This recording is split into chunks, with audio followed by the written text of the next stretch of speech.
You might have heard the terms webhooks, long polling, and still get confused about what the difference actually is.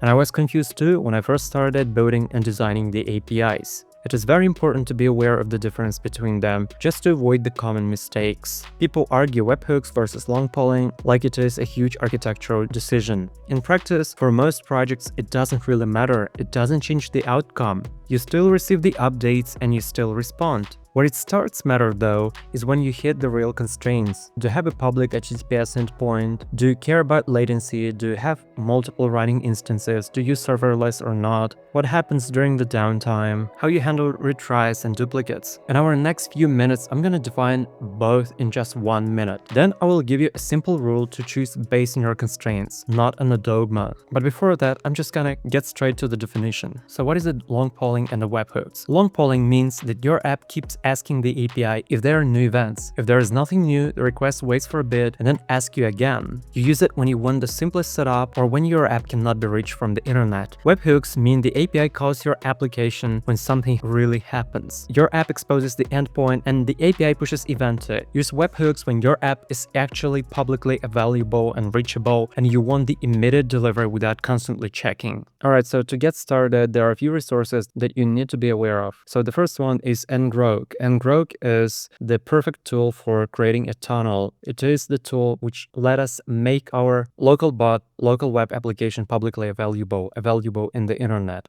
So it basically creates a tunnel to your web service from the internet. You don't have to go into the details, just enough to download this from the official website and just start the following command: ngrok http 8080.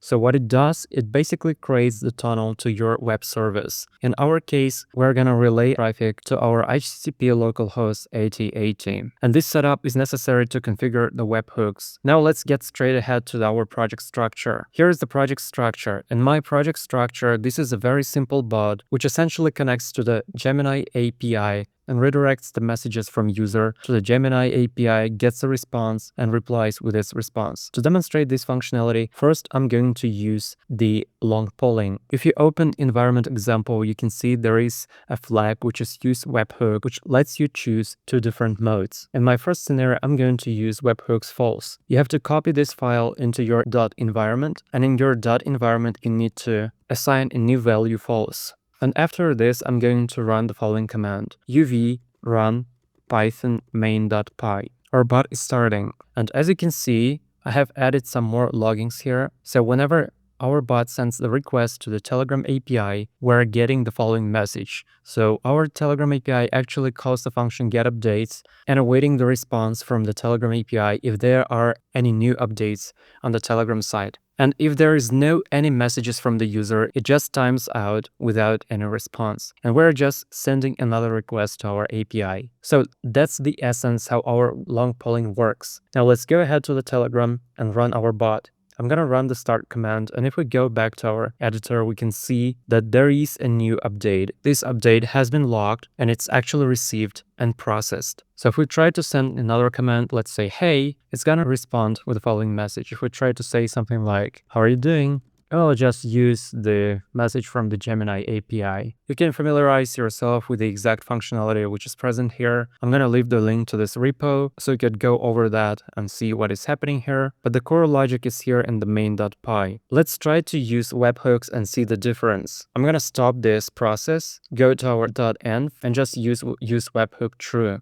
And then I'm going to run this bot again. And as you can see, we have set up the webhook for this bot. Now, if we try to send another message to our bot, we can notice it still replies with a message. But if we go back to our terminal, we can see there is a send message request response. The main point here is that our webhook endpoint was triggered using the post request once the user messaged to our bot. And again, if we open iTerm, we can see there is a webhook response 200 OK. Now, if we're going to try to send even more messages, we can easily notice that I have implemented throttling against spamming, so our user doesn't spam too many messages to our bot. But if you open iTerm, all of those requests have been processed because all of them are getting to our bot. And this throttling is implemented on the bot level. If you really want to understand what is going on in our main.py, you have to take a look closely at this specific part. I have implemented the function which is called onShutdown this function is using the if settings to webhook,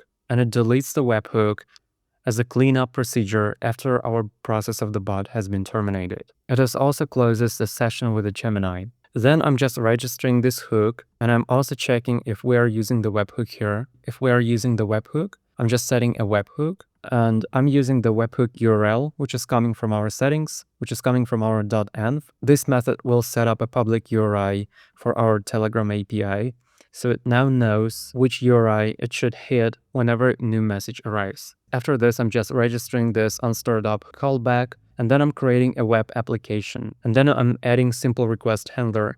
So what is the web application? The web application is essentially just the web application from asynchronous HTTP. So the thing is that our asynchronous HTTP consists of two main parts. The first one is for the client, when we are sending the requests using the asynchronous HTTP library. And the second part is when we're setting up an asynchronous server, like a fast API or whatever else. If you take a look, there are two sections here, the server and the client and the server. So we need the server. I'm going to open the quick start, and as you can see, there is a web application. So all we do here is just replicate the same type of logic. We are creating the web application, then we're setting up this application using the app runner. And setup application, which is the function which is actually coming from Iagram Webhook HTTP server. So this is a helper function which you can find in Iagram library, which helps us to configure startup shutdown process. And then we can also notice there is a simple request handler.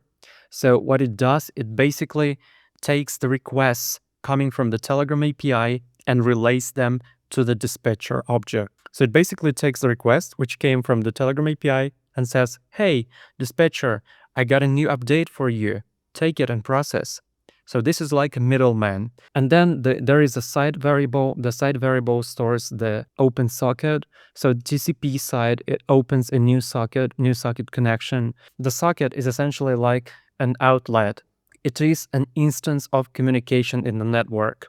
It is like a pair of IP address and the port, which lets different devices communicate over the internet. And then we're starting this socket, and we're just waiting indefinitely long. So we're creating a new event and just waiting for this event. And this event will never happen. We're just running this loop indefinitely long. We need to run this loop indefinitely long until the process is keyboard interrupted or killed. For the long polling, I also have implemented the following session object. If you take a look, when I create the bot instance, I'm actually passing down the following asynchronous HTTP session. This session is essentially the wrapper around asynchronous HTTP session. So all it does, it just overrides this make request function to add some additional logging, just to demonstrate how the long polling is working. You can also see there are different middlewares here, like Gemini middleware and polling lock and throttle. You can familiarize yourself with this code in more detail. I'm gonna leave the link to the repo in the description and in the comment section below. And finally, let's take a look at the exact process of what is going on here. So I have created the following diagram to illustrate the exact functionality, the exact workflow, which is happening here. So first of all, if we have a long polling, then we have our server and we have API. It could be a Telegram API or any other API that you work with. Our server continuously triggers getUpdates function, which sends the request to the API. If nothing happens, this API connection just times out, and then this connection is kept open until it times out or the API actually has a new update. In this case, let's say there is nothing yet and it just times out. Then our server opens a new connection and calls a new function getUpdates and opens a new connection. And if our user actually sends a new update, like a new command or something to our web interface, in our case, this is Telegram interface, like web app or desktop version or mobile version, it doesn't matter. Our Telegram API has this update and it sends this update to our server. Our server processes this update and sends the response back to the Telegram API. In comparison, when we have webhooks, we have the API and we have a server which has a public URI. This public URI is mandatory. Our Telegram API should be aware of this public URI, and this public URI is being registered before we run this bot. If there is no traffic and there is nothing yet happened, our API is just silent and there is nothing happening. It just doesn't send any request to our server. If the user did send a new message or there is a new update, our Telegram API or any other API proactively sends the new update to our public URI that we have just previously registered. Once our server processes this update, it sends back the response to our API. So here's the comparison between two of them, so you could take a look what is going on in both scenarios. Now let's talk about one particular case when we have a long polling and serverless function. What do you think will happen if our long polling is running on the serverless function like Lambda function or Cloud Run, which has a natural inherent timeout? Well, what happens is that if our serverless container times out after 15 minutes of inactivity, our application server, in our case Telegram bot, just stops sending any requests to the Telegram API. And if it stops sending any requests to Telegram API, our bot becomes unresponsive. The serverless container in most cases just times out and kills the internal process, and our service goes down. If you use serverless in order to reduce costs, for example, and stay more efficient, you have to avoid this kind of behavior.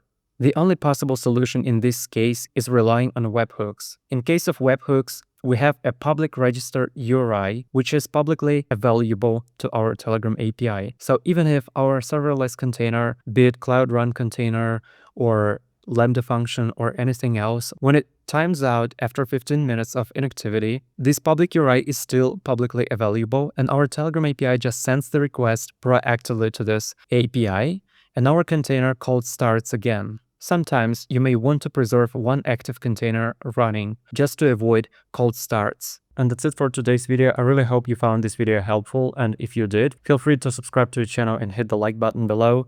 Also, if you have any questions, feel free to leave them in the comment section. I'm always glad to see new comments, and I would be very happy to answer all your questions that you have. And thank you for watching this video. See you in the next one. Bye!